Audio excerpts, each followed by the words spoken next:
Intergalactic Crime Fighting 101.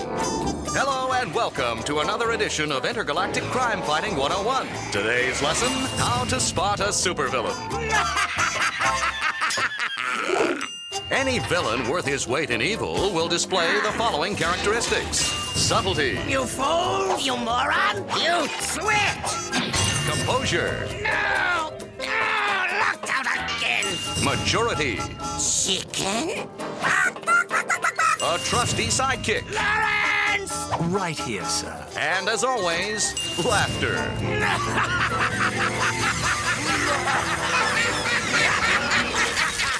Note, only a refined villain will have perfected his diabolical laugh. In the event one should encounter a villain of such proportions, please quickly and quietly locate a trained specialist, who will then handle the matter appropriately. When I'm finished killing you, I think I'll rewind time so I can do it again and again and again!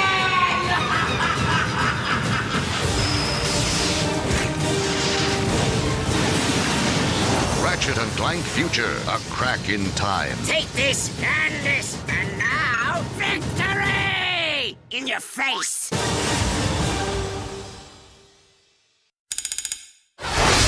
PlayStation